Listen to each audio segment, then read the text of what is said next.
क्या आपको कभी ऐसा महसूस हुआ है कि आप किसी काम को शुरू तो करते हैं लेकिन थोड़ी देर बाद ही बोर हो जाते हैं या फिर फोकस नहीं बना पाते? क्या आपको लगता है कि धैर्य और अनुशासन की कमी के कारण आप अपने लक्ष्य तक नहीं पहुंच पा रहे हैं? अगर हाँ, तो यह बुक समरी आपके लिए है। आज हम बात करेंगे द प्रैक्टिसिंग माइंड किताब की, जो हमें सिखाती है कि किस तरह पेशेंस, डिसिप्लिन और फोकस को अपनी आदत बना सकते हैं ताकि हम अपने जीवन में असली सफलता हासिल कर सकें। इस बुक समरी में हम इस बुक के सारे चैप्टर्स को कवर करेंगे, तो चलिए इस शानदार सफर की शुरुआत करते हैं। The practising mind. क्या आपने कभी सोचा है कि कुछ लोग कोई भी नई स्किल इतनी आसानी से कैसे सीख लेते हैं जबकि बाकी लोग जल्दी हार मान जाते हैं? क्या अनुशासन और धैर्य केवल कुछ चुने हुए लोगों के पास होता है? अगर हाँ, तो आज की यह कहानी आपकी सोच बदल देगी। रोहन एक युवा पियानो वादक था। उसका सपना था कि वह एक दिन विश्व प्रसिद्ध संगीतकार बने। उसने बड़े जोश के साथ अभ्यास शुरू किया, लेकिन कुछ ही दिनों में वह निराश हो गया। जब भी वह गलती करता, उसे लगता कि वह कभी सफल नहीं हो पाएगा। उसके दिमाग में बस यही चलता, मैं कब परफेक्ट बनूंगा। हर गलत नोट के साथ उसका आत्मविश्वास गिरता गया। एक दिन उसके गुरु श्रीनाथ जी ने उसे रोककर कहा, रोहन, तुम गलत चीज पर ध्यान दे रहे हो। लक्ष्य पर नहीं, सफर पर ध्यान दो। हर एक नोट को एंजॉय करो, हर गलती को सीखने का मौका समझो। यही इस किताब का पहला चैप्टर है, द प्रैक्टिसिंग माइंड। इसका मतलब है कि हमें अपने लक्ष्य से ज्यादा अपनी प्रक्रिया पर ध्यान देना चाहिए। जब हम किसी भी स्किल को सीखते हैं तो हमेशा सुधार की गुंजाइश रहती है। गलतियां हमें कमजोर नहीं, बल्कि मजबूत बनाती हैं। जब हम परिणाम की बजाय प्रक्रिया पर फोकस करते हैं तो प्रगति खुद ब खुद होने लगती है। ठीक वैसे ही जैसे एक बच्चा बिना सोचे चलना सीख जाता है, गिरकर, उठकर और फिर दोबारा कोशिश करके। अब आप सोच रहे होंगे, मैं इसे अपनी जिंदगी में कैसे लागू करूं? तो यहां तीन आसान तरीके हैं। अपने हर काम को छोटे हिस्सों में बांटें। एक बार में पूरे लक्ष्य पर मत सोचिए, बस एक कदम पर ध्यान दीजिए। अपनी गलतियों को सकारात्मक तरीके से लें। यह सोचिए कि हर गलती आपको आगे बढ़ा रही है। सब्र रखें और सफर का आनंद लें। अगर आप अभी भी केवल मंजिल पर फोकस कर रहे हैं तो खुद से पूछिए, क्या मैं प्रक्रिया को एंजॉय कर रहा हूं? चैप्टर 2, लक्ष्य और प्रक्रिया, प्रोसेस वर्सेस प्रोडक्ट। आपने कभी महसूस किया है कि जब हम किसी काम को सिर्फ उसके नतीजे के लिए करते हैं तो हम बेचैन और परेशान हो जाते हैं, लेकिन जब हम उसी काम को मजे से करते हैं तो नतीजे खुद ब खुद हमारे पास आ जाते हैं। ये कहानी आपको इसी गहरी सीख से रूबरू कराएगी। अर्जुन को पेंटिंग बनाने का बहुत शौक था। उसने सोचा कि अगर वह बहुत मेहनत करेगा तो उसकी पेंटिंग एक दिन मशहूर हो जाएगी। उसने कैनवास उठाया और ब्रश चलाने लगा, लेकिन जैसे ही उसने एक स्ट्रोक गलत किया, वह परेशान हो गया। उसने पूरी पेंटिंग खराब मानकर उसे फेंक दिया। यह सिलसिला चलता रहा। हर बार वह पेंटिंग शुरू करता और एक छोटी सी गलती पर निराश हो जाता। एक दिन उसकी मुलाकात एक बुजुर्ग कलाकार से हुई। उन्होंने अर्जुन से पूछा, तुम पेंटिंग क्यों बनाते हो? अर्जुन ने जवाब दिया, क्योंकि मैं एक बड़ा कलाकार बनना चाहता हूं। तब उस बुजुर्ग ने मुस्कुराकर कहा, तो तुम नतीजे के पीछे भाग रहे हो, पेंटिंग करने के मजे को भूल गए हो। जब तक तुम्हारी कला तुम्हारे लिए सफर नहीं बनेगी, तब तक मंजिल भी अधूरी लगेगी। यही इस चैप्टर की सबसे बड़ी सीख है। Process we see product. जब हम सिर्फ नतीजे, प्रोडक्ट पर फोकस करते हैं तो हम जल्द निराश हो जाते हैं, लेकिन जब हम प्रोसेस का आनंद लेते हैं तो हमारी प्रगति भी तेज हो जाती है। दुनिया के सबसे सफल लोग, चाहे वह कोई कलाकार हो, खिलाड़ी हो या वैज्ञानिक, उन्होंने हमेशा सफर को ही सबसे महत्वपूर्ण माना है। अगर आप भी किसी चीज में सफल होना चाहते हैं तो इन बातों का ध्यान रखें। छोटे छोटे लक्ष्य बनाएं। अगर आप किताब लिख रहे हैं तो हर दिन सिर्फ एक पेज लिखने पर ध्यान दें, पूरी किताब नहीं। गलतियों को गले लगाएं, वे आपकी सीखने की प्रक्रिया का हिस्सा हैं। हर दिन थोड़ी थोड़ी प्रगति का जश्न मनाएं। जब आप सफर का आनंद लेंगे तो मंजिल खुद ब खुद करीब आ जाएगी। चैप्टर 3, मन की शांति और संतुलन, फाइंडिंग स्टिलनेस इन मोशन। क्या आपने कभी महसूस किया है कि जब हमारा मन बेचैन होता है तो हम चाहे जितनी मेहनत कर लें कुछ भी सही से नहीं कर पाते, लेकिन जब हमारा मन शांत होता है तो मुश्किल से मुश्किल काम भी आसान लगने लगता है। ये कहानी इसी गहरी सीख को उजागर करेगी। राहुल एक तीरंदाज था। उसकी ट्रेनिंग का आखिरी दिन था और आज उसे अपने गुरु के सामने सटीक निशाना लगाकर दिखाना था। उसने तीर कमान उठाया, आंखें बंद की और निशाना साधा। लेकिन जैसे ही उसने तीर छोड़ा, वह लक्ष्य से काफी दूर जा गिरा। राहुल हैरान था। वह महीनों से अभ्यास कर रहा था, फिर भी वह निशाने पर क्यों नहीं लगा पा रहा था। गुरुजी मुस्कुराए और बोले, राहुल, क्या तुम्हारा मन शांत था? राहुल ने सोचा। सच में उसके दिमाग में कई विचार चल रहे थे। अगर मैं चूक गया तो गुरुजी क्या सोचेंगे? क्या मैं कभी अच्छा तीरंदाज बन पाऊंगा? गुरुजी समझ गए।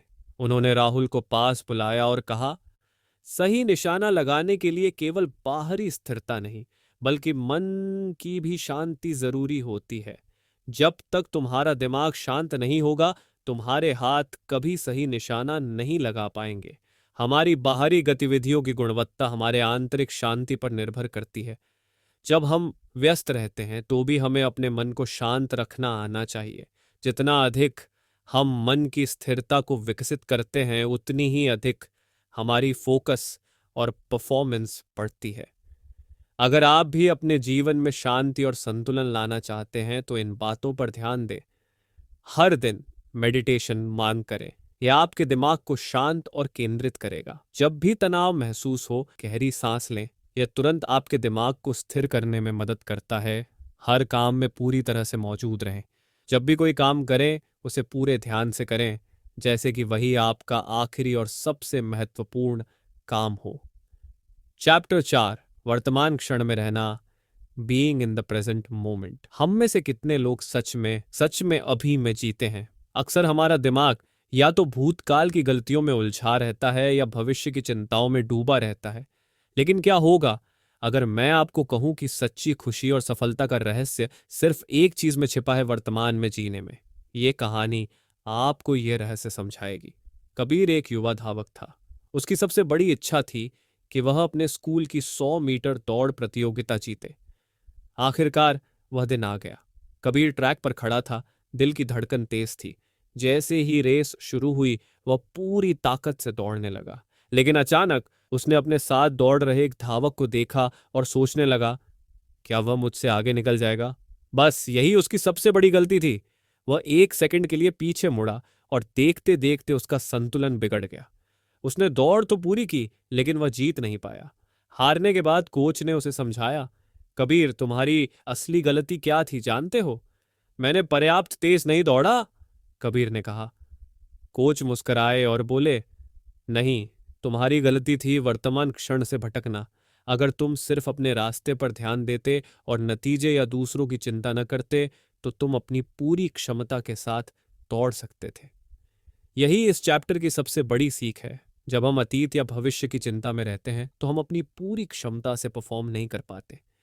जो लोग वर्तमान क्षण में जीते हैं, वे हर काम को बेहतर तरीके से करते हैं और ज्यादा खुश रहते हैं। हमारा दिमाग हमेशा भटकता है, लेकिन हमें उसे बार बार अभी पर लाने की आदत डालनी होगी। अगर आप भी अपनी जिंदगी में वर्तमान में जीने की कला सीखना चाहते हैं तो इन बातों को अपनाइए। हर दिन कुछ मिनट ध्यान करें, अपनी सांसों पर फोकस करें। यह आपको अभी में रहने में मदद करेगा। जब कोई काम करें तो सिर्फ उसी पर ध्यान दें। मल्टीटास्किंग छोड़ें और एक समय में सिर्फ एक काम करें। जब भी आपका मन भटके, खुद से पूछें, अभी इस पल में मेरे लिए सबसे जरूरी क्या है? चैप्टर 5, धैर्य और निरंतरता, पेशेंस एंड परसिस्टेंस। क्या आपने कभी कोई नई चीज सीखने की कोशिश की और कुछ ही दिनों में हार मान ली? क्यों? क्योंकि हमें तुरंत नतीजे चाहिए होते हैं। लेकिन क्या होगा अगर मैं आपको बताऊं कि सफलता का असली रहस्य धैर्य और निरंतरता में छिपा है? ये कहानी आपको यह सिखाएगी। वरुण एक किसान था। उसने अपने खेत में अलग अलग पौधे लगाए, लेकिन उसे एक बांस का पेड़ बहुत पसंद था। उसने एक दिन बांस का बीज बोया और उसकी रोज अच्छे से देखभाल करने लगा। वह उसे पानी देता, खाद डालता और धूप में रखने का ध्यान रखता। लेकिन हफ्तों बीत गए, महीनों बीत गए और साल भी निकल गया, पर कुछ भी नहीं होगा। उसके दोस्त और पड़ोसी हंसने लगे। वरुण, यह बीज खराब है, इसे उखाड़ फेंको और कोई और पौधा लगाओ। लेकिन वरुण को भरोसा था। उसने धैर्य नहीं खोया और देखभाल करता रहा। 5 साल बाद सुबह उसने देखा, बांस का एक छोटा सा अंकुर जमीन से बाहर निकला था और फिर कुछ ही हफ्तों में वह अंकुर 50 फीट ऊंचा हो गया। अब वरुण को समझ आया, ये 5 साल जड़ें मजबूत करने में गए थे और जब समय आया तो पेड़ तेजी से बढ़ा। यही इस चैप्टर की सबसे बड़ी सीख है, पेशेंस एंड परसिस्टेंस। कोई भी बड़ा लक्ष्य धैर्य और निरंतर प्रयास के बिना पूरा नहीं होता। जब हम लगातार मेहनत करते हैं तो हमें तुरंत नतीजे नहीं दिखते, लेकिन इसका मतलब यह नहीं कि हमारी मेहनत बेकार जा रही है। हर महान सफलता की नींव कड़ी मेहनत, धैर्य और विश्वास से बनती है। अगर आप भी अपनी जिंदगी में धैर्य और निरंतरता लाना चाहते हैं तो इन बातों को अपनाइए। जल्दी सफलता के भ्रम से बाहर निकलें। हर बड़ी चीज को बनने में समय लगता है। हर दिन छोटे छोटे कदम उठाएं। जब आप किसी स्किल को रोज थोड़ा थोड़ा सुधारेंगे तो लंबी अवधि में बहुत आगे बढ़ जाएंगे। जब लगे कि कुछ नहीं हो रहा, तब भी रुके नहीं। याद रखिए, बांस का पेड़ भी सालों तक जमीन के नीचे बढ़ता है, फिर एक दिन आसमान छूता है। चैप्टर 6, अभ्यास ही सफलता की कुंजी है। Practice is the key to mastery. महान लोग जन्म से ही टैलेंटेड होते हैं? नहीं, उनकी सफलता का असली राज सिर्फ एक चीज में छिपा है, लगातार प्रैक्टिस। ये कहानी आपको यह समझाएगी कि क्यों अभ्यास ही असली मास्टरी की कुंजी है। रोहित को वायलिन बजाने का बहुत शौक था। उसने एक दिन अपने पसंदीदा वायलिन वादक का प्रदर्शन देखा और मन ही मन सोचा, काश मैं भी ऐसा बजा पाता। जोश में आकर उसने एक वायलिन खरीदा और अब प्रैक्टिस शुरू कर दी। लेकिन जैसे ही उसने पहली बार धागों पर पो चलाया, एक भद्दी आवाज आई। उसका मन खट्टा हो गया। उसने सोचा, शायद मैं वायलिन बजाने के लिए बना ही नहीं। वह हताश होकर अपने गुरु के पास गया और कहा, मैं कभी भी अच्छा वायलिन वादक नहीं बन पाऊंगा। गुरुजी मुस्कुराए और बोले, रोहित, क्या तुम जानते हो कि तुम जिस कलाकार को देखकर प्रेरित हुए थे, उसने इस स्तर तक पहुंचने के लिए कितने घंटे अभ्यास किया होगा? रोहित ने सिर हिलाया। गुरुजी बोले, एक शोध के अनुसार किसी भी स्किल में मास्टरी पाने के लिए कम से कम 10,000 घंटे का अभ्यास चाहिए। महान संगीतकार, खिलाड़ी और वैज्ञानिक कोई भी बिना प्रैक्टिस के सफल नहीं होता। रोहित को बात समझ में आ गई। उसने तय किया कि वह हार नहीं मानेगा और हर दिन थोड़ी थोड़ी प्रैक्टिस करता रहेगा। कुछ ही महीनों में उसकी उंगलियां वायलिन पर सहजता से चलने लगीं और धीरे धीरे वह अपने सपने की ओर बढ़ने लगा। यही इस चैप्टर की सबसे बड़ी सीख है, practice is the key to mastery. कोई भी व्यक्ति जन्म से टैलेंटेड नहीं होता, लगातार अभ्यास उसे महान बनाता है। ध्यान केंद्रित अभ्यास, डिलिब्रेट प्रैक्टिस ही असली सफलता की कुंजी है। अगर आप किसी भी क्षेत्र में मास्टर बनना चाहते हैं तो 10,000 घंटे का अभ्यास करने की मानसिकता रखनी होगी। अगर आप भी किसी स्किल में मास्टर बनना चाहते हैं तो इन बातों को अपनाइए। नियमित अभ्यास करें। हर दिन 1% सुधार भी लंबे समय में चमत्कार कर सकता है। अपनी गलतियों से सीखें। शुरुआत में गलतियां होंगी, लेकिन वही आपको बेहतर बनाएंगी। हर दिन थोड़ा कठिन अभ्यास करें। आसान चीजें बार बार करने से सुधार नहीं होता, खुद को चैलेंज देना जरूरी है। चैप्टर 7, प्रक्रिया पर ध्यान दें, परिणाम पर नहीं। Focus on the process not the outcome. हम में से ज्यादातर लोग सिर्फ नतीजों पर ध्यान देते हैं। मुझे फाइनल एग्जाम में टॉप करना है, मुझे 6 महीने में बॉडी बनानी है, मुझे बिजनेस में करोड़ों कमाने हैं। लेकिन असली सफलता उन्हीं को मिलती है जो नतीजे पर नहीं बल्कि प्रक्रिया पर ध्यान देते हैं। ये कहानी आपको यह गहरी सीख देगी। विराट को पेंटिंग का बहुत शौक था। जब उसके स्कूल में एक बड़ी पेंटिंग प्रतियोगिता की घोषणा हुई तो वह बेहद उत्साहित हो गया। उसने खुद से कहा, मुझे हर हाल में पहला इनाम जीतना है। हर दिन वह पेंटिंग बनाने बैठता, लेकिन दिमाग में एक ही बात घूमती, अगर मैं हार गया तो। वह लगातार घबराहट और तनाव में था।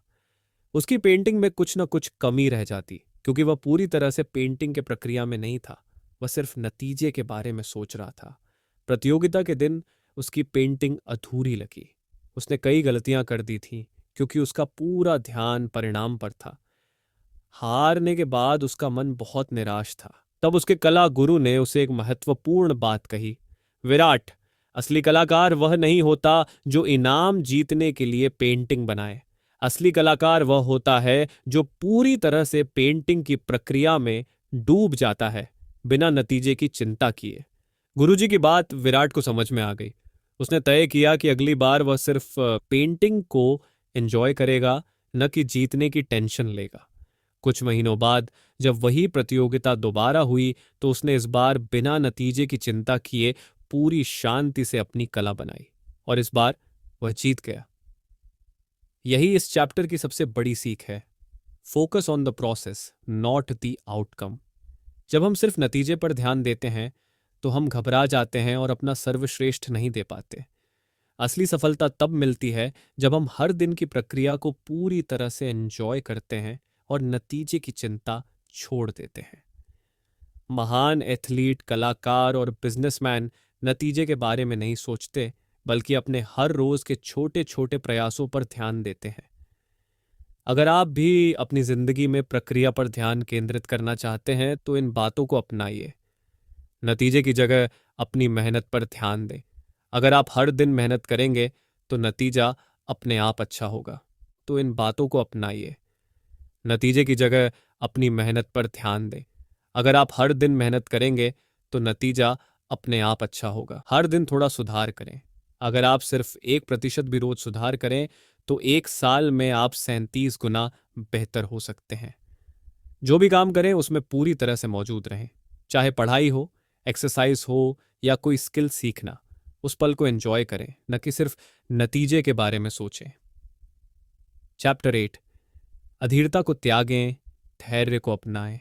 Late go of impatience, embrace. आप जल्दी जल्दी सफलता पाना चाहते हैं लेकिन चीजें आपके हिसाब से नहीं हो रही। ये कहानी आपको यह सिखाएगी कि क्यों अधीरता, इम्पेशंस आपकी सबसे बड़ी दुश्मन है और धैर्य, पेशेंस आपका सबसे अच्छा दोस्त। आयान एक छोटा लड़का था जिसे अपने दादाजी से कहानियां सुनना बहुत पसंद था। एक दिन उसने देखा कि दादाजी एक मिट्टी का घड़ा बना रहे थे। आयान ने उत्सुकता से पूछा, दादाजी, यह घड़ा कितने समय में बन जाएगा? दादाजी मुस्कुराए और बोले, बस थोड़ा धैर्य रखो बेटा। आयान धैर्य नहीं रख सका। वह बार बार घड़े को छूकर देखता कि वह सूखा या नहीं। थोड़ी देर बाद उसने देखा कि घड़ा अब भी गीला था। इतना वक्त क्यों लग रहा है? उसने चिढ़कर पूछा। दादाजी ने कहा, अगर मैं इसे जल्दी सुखाने की कोशिश करूंगा तो यह टूट जाएगा। हर चीज अपने समय पर होती है बेटा। लेकिन अय्यान को धैर्य नहीं था। उसने घड़े को जल्दी सुखाने के लिए उसे तेज धूप में रख दिया। नतीजा, घड़ा फट गया। अयान निराश हो गया। तब दादाजी ने समझाया, सफलता भी इस घड़े की तरह होती है। अगर तुम उसे जल्दी हासिल करने के लिए जल्दबाजी करोगे तो वह टूट जाएगी, लेकिन अगर तुम धैर्य रखोगे और सही तरीके से आगे बढ़ोगे तो तुम्हें सफलता जरूर मिलेगी। अब अयान समझ गया कि धैर्य ही असली कुंजी है। यही इस अध्याय की सबसे बड़ी सीख है। Let go of impatience, embrace patience. अधीरता आपको बीच रास्ते में ही रोक देती है, लेकिन धैर्य आपको मंजिल तक पहुंचाता है। दुनिया के सबसे सफल लोग लंबे समय तक धैर्य और अनुशासन बनाए रखते हैं। अगर आप किसी भी चीज में माहिर बनना चाहते हैं तो धीमे और स्थिर रहने की आदत डालें। अगर आप भी अपनी जिंदगी में धैर्य विकसित करना चाहते हैं तो इन बातों को अपनाइए। छोटे लक्ष्य बनाएं। तुरंत बड़ा रिजल्ट पाने की कोशिश मत करें। पहले छोटे छोटे स्टेप्स लें। हर दिन थोड़ा सुधार करें। अगर आप धैर्य से रोज सुधार करेंगे तो सफलता पक्की है। जल्दबाजी से बचें।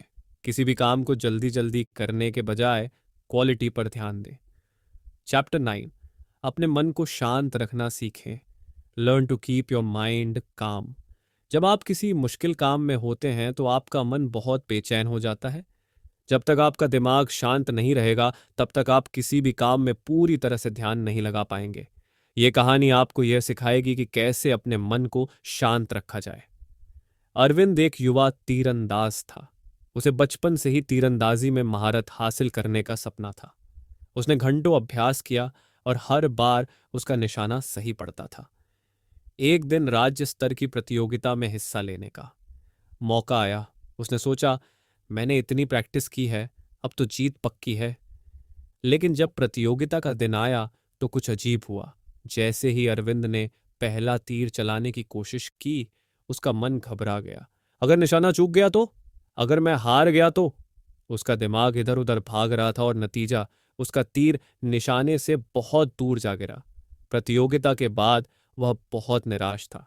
तभी उसके कोच ने उससे पूछा, तुम्हारे तीर चूकने की असली वजह क्या थी? अरविंद बोला, मेरा ध्यान बंट गया था, मैं घबरा गया था। कोच मुस्कुराए और बोले, याद रखो, तीर हमेशा वहीं जाता है जहां तुम्हारा दिमाग होता है। अगर तुम्हारा मन शांत नहीं होगा तो तुम्हारा निशाना भी गलत ही लगेगा। इसके बाद कोच ने उसे मेडिटेशन और गहरी सांस लेने, डीप ब्रीथिंग की तकनीकें सिखाई। अरविंद ने हर दिन इन तकनीकों का अभ्यास किया और धीरे धीरे उसने अपने मन को पूरी तरह से शांत रखना सीख लिया। कुछ महीनों बाद जब उसने फिर से प्रतियोगिता में हिस्सा लिया तो इस बार उसका दिमाग पूरी तरह शांत था। उसने बिना किसी डर और घबराहट के तीर चलाया और वह सीधे निशाने पर लगा। अब अरविंद को समझ आ गया था कि सच्ची जीत तब होती है जब हमारा मन पूरी तरह शांत रहता है। जब हमारा मन बेचैन होता है तो हम गलत फैसले लेते हैं और गलतियां करते हैं। शांत और केंद्रित मन ही किसी भी काम में सफलता की कुंजी है। महान एथलीट, कलाकार और बिजनेस लीडर्स अपने मन को पूरी तरह से नियंत्रण में रखना सीखते हैं। अगर आप भी अपने मन को शांत और केंद्रित रखना चाहते हैं तो इन बातों को अपनाइए। हर दिन 5 से 10 मिनट ध्यान करें। यह आपके मन को स्थिर और शांत करेगा। गहरी सांस लेने की तकनीक अपनाएं। जब भी घबराहट महसूस हो, धीरे धीरे गहरी सांस लें और छोड़ें। वर्तमान क्षण में रहना सीखें। जब भी आप किसी काम को कर रहे हो तो पूरी तरह उसी पर ध्यान दें। चैप्टर 10, अपने अंदर के आलोचक को शांत करें। Silence your inner critic. क्या आपने कभी अपने ही दिमाग की आवाज सुनी है जो आपको बार बार कहती है तुमसे नहीं होगा? जरेनिया, तुम काफी अच्छे नहीं हो। कंपोनेंट प्लेसमेंट, लोग तुम्हारा मजाक उड़ाएंगे। ये आवाज हमारे अंदर का सबसे बड़ा दुश्मन है, हमारा आंतरिक आलोचक, इनर क्रिटिक। ये कहानी आपको सिखाएगी कि इस आलोचक को कैसे शांत किया जाए। अनवी एक होशियार लड़की थी, लेकिन उसे स्टेज पर बोलने से बहुत डर लगता था। उसकी क्लास के टीचर ने उसे स्कूल असेंबली में भाषण देने के लिए चुना। पहले तो उसे खुशी हुई, लेकिन फिर उसके अंदर एक डरावनी आवाज गूंजने लगी। अगर तुम अटक गई तो, अगर लोग हंस पड़े तो, तुम इसे कर ही नहीं सकती। हर बार जब वह अभ्यास करने बैठती, उसका यह आंतरिक आलोचक उसे रोक देता। लेकिन फिर एक दिन उसकी दादी ने उसे समझाया, बेटा, ये जो तुम्हारे अंदर एक आवाज है, ये तुम्हारी नहीं है। ये बस तुम्हारा डर है जो तुम्हें पीछे रोकना चाहता है। इसे सुनना बंद करो और खुद पर भरोसा रखो। अनवी ने सोचा, अगर ये आवाज सिर्फ डर है तो मैं इसे अनदेखा कर सकती हूँ। अगले दिन जब वह स्टेज पर गई तो उसके अंदर फिर वही आवाज आई, तुमसे नहीं होगा। लेकिन इस बार उसने जोर से खुद से कहा, मैं इसे कर सकती हूं। और फिर क्या हुआ? उसका भाषण शानदार रहा। यही इस चैप्टर की सबसे बड़ी सीख है। हर इंसान के अंदर एक नकारात्मक आवाज होती है जो उसे रोकती है। यह आवाज सिर्फ डर और संदेह से बनी होती है, जिसका कोई असली आधार नहीं होता। सफल लोग इस आंतरिक आलोचक को शांत करना सीखते हैं और खुद पर भरोसा रखते हैं। अगर आप भी अपने अंदर के आलोचक को शांत करना चाहते हैं तो इन बातों को अपनाइए। जब भी नकारात्मक आवाज आए उसे चुनौती दें। खुद से पूछें, क्या यह सच में सही है? अपनी उपलब्धियों को याद करें। जब भी आत्मसंदेह हो, सोचें कि आपने पहले भी कई चीजें सफलतापूर्वक की हैं। मैं नहीं कर सकता की जगह मैं कोशिश करूंगा कहना शुरू करें। यह सोच बदलने की शुरुआत है। चैप्टर 11, सफलता का असली मतलब समझे। Redefine success. हम में से ज्यादातर लोग सफलता को सिर्फ मंजिल तक पहुंचने से जोड़ते हैं, एक बड़ी नौकरी, बहुत सारा पैसा या कोई बड़ा खिताब। लेकिन क्या यही असली सफलता है? ये कहानी आपको यह सिखाएगी कि असली सफलता क्या होती है। रोहन एक छोटा लड़का था जिसे पियानो बजाना सीखना बहुत पसंद था। उसका सपना था कि वह एक दिन एक बड़ा पियानो वादक बने। जब उसने पियानो की क्लास ज्वाइन की तो पहले दिन उसने देखा कि दूसरे बच्चे उससे बहुत अच्छा बजा रहे थे। उसके अंदर एक आवाज आई, जब तक मैं सबसे अच्छा नहीं बन जाता तब तक मैं सफल नहीं हूं। अब हर दिन जब भी वह अभ्यास करता, वह सिर्फ परिणाम पर ध्यान देता। मैं कब सबसे अच्छा बनूंगा। लेकिन धीरे धीरे उसकी प्रगति रुक गई। वह जल्दी सीखने की कोशिश में गलतियां करने लगा और हताश होने लगा। फिर एक दिन उसके पियानो टीचर ने उससे कहा, सफलता का मतलब सिर्फ मंजिल तक पहुंचना नहीं होता, बल्कि यात्रा का आनंद लेना भी होता है। अगर तुम सिर्फ जीतने पर ध्यान दोगे तो सीखने की खुशी खो दोगे। उस दिन से रोहन ने अपनी सोच बदल दी। अब वह हर रोज के छोटे छोटे सुधारों का आनंद लेने लगा। उसने महसूस किया कि संगीत सिर्फ जीतने के लिए नहीं, बल्कि महसूस करने के लिए होता है। कुछ सालों बाद उसने एक बड़े कॉन्सर्ट में शानदार प्रदर्शन किया, लेकिन इस बार वह सिर्फ जीतने के लिए नहीं, बल्कि संगीत का आनंद लेने के लिए वहां था। यही इस चैप्टर की सबसे बड़ी सीख है। Redefine success. सफलता सिर्फ मंजिल तक पहुंचना नहीं, बल्कि हर दिन सीखने और आगे बढ़ने का सफर है। अगर आप सिर्फ नतीजे, रिजल्ट्स पर ध्यान देंगे तो सीखने का मजा खत्म हो जाएगा। सच्ची सफलता तब मिलती है जब आप हर दिन के छोटे सुधारों को अपनाते हैं। अगर आप सफलता को सही तरीके से समझना चाहते हैं तो इन बातों को अपनाइए। नतीजों, रिजल्ट्स पर नहीं, प्रक्रिया, प्रोसेस पर ध्यान दें। हर दिन थोड़ा थोड़ा सुधार करें। अगर आप हार भी जाएं तो सीखने पर फोकस करें। हार सिर्फ एक सबक होती है।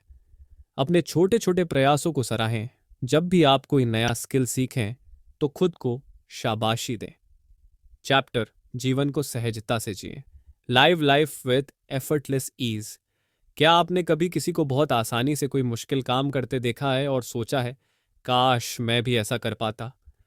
दरअसल वह व्यक्ति उस काम को करने में इतना डूब जाता है कि उसके लिए मेहनत करना भी आसान लगने लगता है। ये कहानी आपको यह सिखाएगी कि कैसे जीवन को सहजता से जिया जाए। कबीर एक युवा चित्रकार था जिसे पेंटिंग करना बहुत पसंद था। लेकिन जब भी वह एक नई पेंटिंग शुरू करता तो वह सोचने लगता, क्या यह परफेक्ट बनेगी? लोग इसे पसंद करेंगे या नहीं? अगर मैं असफल हो गया तो? वह हर स्ट्रोक पर इतना ज्यादा सोचने लगा कि उसकी पेंटिंग कभी पूरी ही नहीं होती थी। एक दिन वह नदी के किनारे बैठा और देखा कि पानी बिना किसी रुकावट के बह रहा था। नदी ने उसे सिखाया कि जीवन भी इसी तरह सहजता से बहना चाहिए। तभी एक बूढ़े संत ने उससे कहा, जब तुम पेंटिंग बनाते हो तो अपने दिमाग से सब सोच हटाकर सिर्फ ब्रश के प्रवाह को महसूस करो। जब तुम हर स्ट्रोक को एंजॉय करोगे तो कला खुद ब खुद सुंदर बन जाएगी। कबीर ने इस सलाह को अपनाया। उसने परिणाम की चिंता छोड़ दी और सिर्फ पेंटिंग के आनंद में खो गया। अब वह बिना किसी तनाव के पेंट करता और हर पेंटिंग पहले से बेहतर होती गई। यही इस चैप्टर की सबसे बड़ी सीख है। Live life with effortless ease. जब हम ज्यादा सोचते हैं तो हम अपने काम को मुश्किल बना देते हैं। जब हम वर्तमान क्षण में पूरी तरह से डूब जाते हैं तो हर चीज स्वाभाविक रूप से होती है। सफलता उन्हीं को मिलती है जो बिना किसी तनाव के अपने काम को एंजॉय करते हैं। अगर आप जीवन को सहजता से जीना चाहते हैं तो इन बातों को अपनाइए। हर काम को खेल की तरह लें, इसे करने का आनंद लें, न कि सिर्फ नतीजों की चिंता करें। काम के दौरान दिमाग में आने वाले संदेहों को नजरअंदाज करें। जब भी ज्यादा सोचें, खुद से कहें, बस करने दो। हर दिन थोड़ी देर बिना किसी लक्ष्य के कोई रचनात्मक चीज करें, जैसे ड्राइंग, गाना गाना या कुछ लिखना, बिना परफेक्शन की चिंता किए। अगर आपको यह किताब की सीख पसंद आई तो कमेंट में बताइए कि आप अपने जीवन में इसे कैसे अपनाने वाले हैं। और हाँ, अगर आप ऐसी ही प्रेरणादायक किताबों का समरी सुनना चाहते हैं तो चैनल को सब्सक्राइब करना न भूलें। मिलते हैं अगले वीडियो में, तब तक के लिए एंजॉय द प्रोसेस।